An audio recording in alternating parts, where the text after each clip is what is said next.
If there is one thing that I'm incredibly tired of, it is being accused of having Trump derangement syndrome. Maybe it's happened to you. As always, I'm not talking to the MAGA people. I've kind of gotten over that. At this point in time, I want to talk to those of you that just think this whole thing is nonsense. Have you been accused of Trump derangement syndrome? It seems to be the thing that MAGA people go to whenever you have anything negative to say about Trump. It is a common reaction to them being backed into a corner. When they don't have an answer for the things that we're angry about concerning Donald Trump, they will revert to, oh, you have Trump derangement syndrome. In so much as that, in case you didn't know, back in May of last year, the House of Representatives actually had a bill that they put forward in Congress. It was called H.R. 3432, which is the Trump derangement bill. And it goes on to basically try to introduce legislation in order to understand Trump derangement. Now, Congress finds the following here. Trump derangement syndrome has been described as a behavioral or psychological phenomenon involving intense emotional or cognitive reactions to Donald J. Trump, his actions, or his public presence, with early documented references emerging during his 2016 presidential campaign. I'm not going to continue to go on with these. There's a lot in there. I'll link it in the description if you want to go read this bill yourself. But the irony is that derangement, generally by that term, indicates that you are not connected with reality, which means that the MAGA folks that are out there that love to spew this concept of Trump derangement syndrome just don't understand why we can't stand him. Now, I have a laundry list. I could sit here and rant for hours about the things that Donald Trump has said and done going all the way back to the 1980s.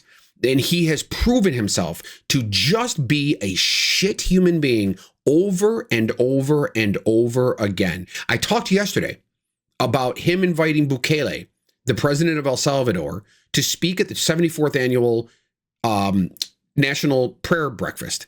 And while that is horrible, he trumped himself again today. I'm just, first of all, before I get into this, I'm incredibly tired of every day being another scandal with this man that the right seems to just not give a flying fuck about. But this is, in case you missed it, he posted this on his social media yesterday. Now, this is part of a video. I want you to stare at this for a minute. This is part of a video. Now, their defense from the right, and Carolyn Levitt came out very strongly in support of Donald Trump's action to post this, and basically said that this was a video portraying Trump as the king of the jungle, and there were several different Democrats and his political enemies that represented different animals in the animal kingdom. But Michelle and Barack Obama as apes. And these morons had the audacity to pretend like they were oblivious to any kind of previous social connotations concerning race about African Americans, black people in general, and monkeys or apes. Like, that's a problem? Suddenly? We didn't know? How are we supposed to know that that was a problem? That was essentially their reaction today. And then as the heat continued to get turned up on their feet and the flames got too hot to handle, they took down the tweet and then blamed, or the tweet, or well, it was a Truth Social, whatever. But they took it down and then tried to blame it on a staffer that got overzealous. Nonsense. It is absolute nonsense. Trump, and this is a statement of fact, Trump is a racist. He's always been a racist. He's always been a piece of shit. And he will continue to be so. And now, in his reduced capacity, his decline in brain function, his cognitive lapse, his probably dementia, his probably post stroke brain cannot handle keeping his mouth shut.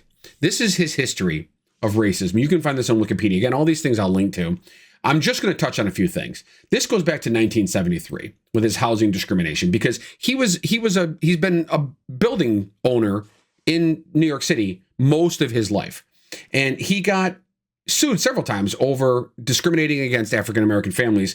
Then there was the Central Park jogger case. This was a huge one in which he He spent money to put articles out and op-eds out in the New York Times, just trouncing the character of these men that were up, for an accusation of rape in Central Park. Things on The Apprentice. He tried to have a season of The Apprentice that was going to be white people versus black people. You don't do that unless you're racist. And then once he was in office, all the stuff with the travel bans and calling people, accusing people of being from shit countries. He always talks about his blacks. I've got blacks, and that kind of stuff. His immigration policies have always been negative. The Black Caucus, asking a black representative or black interviewer if they had any friends on the Black Caucus. And then I mentioned in my video about our trip across the country a few days ago when we were in Chicago, he was there to talk to a group of black journalists and got into a confrontation about race on stage with them.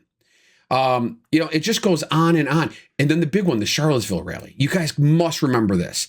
When there was like literally the KKK, white supremacists were burning torches in the streets of Charlottesville, North Carolina, or actually Virginia, right? Charlottesville, Virginia, burning torches. There ended up being a big riot and fight. And he said that there were great people on both sides. Going after Elizabeth Warren for any kind of Native American background she had. Here, again, the shithole countries. This has just gone on and on and on. I mean, this is a lot. Oh, not allowing Harriet Tubman on the $20 bill, blocking that. It's all here for you to see. Go check out the page that I put up here. Again, I'll link it in the description below. I am tired of being accused of having Trump derangement syndrome because it is a very normal reaction for Americans to be angry that a morally bankrupt human being is the president of the United States. This is just about race. That's not even getting into his constant violations of the Hatch Act, enriching himself in office, demeaning the status of the United States as a world leader, putting down the leaders of other countries, putting down the people of other countries, this new imperialistic motivation that he has during the second presidency, all of those things. It is not derangement if it's based on reality. It is his sycophantic followers that are blind, cannot see, cannot hear, will not talk to everything that Donald Trump is doing wrong. That is a failing of you, MAGA folks. That is a failing of you. Trump derangement syndrome. Trump derangement syndrome is not a problem. It's a normal reaction to abnormal circumstances. This is not the country that we have been trying to build for 250 years. It has gotten broken, and it is definitely time to fix it. I cannot wait for the midterms. Thank you for watching. Like, subscribe, share, all that fun stuff, as I always ask. We're building this up pretty slowly, but we are building it. I appreciate the comments, even from you MAGA folks, man. Anything to help engagement and get me more views, I appreciate it. Have a wonderful evening, and I will see you tomorrow for another video. Hey, thanks again for watching The Christopher Hess Show. I'm really glad you took the time to watch. Now, if you liked what you saw, you can click right here. This will help you subscribe to my channel, or you can click over here for a video that YouTube thinks is one you would like to watch. Once again, thanks for watching and have a great day.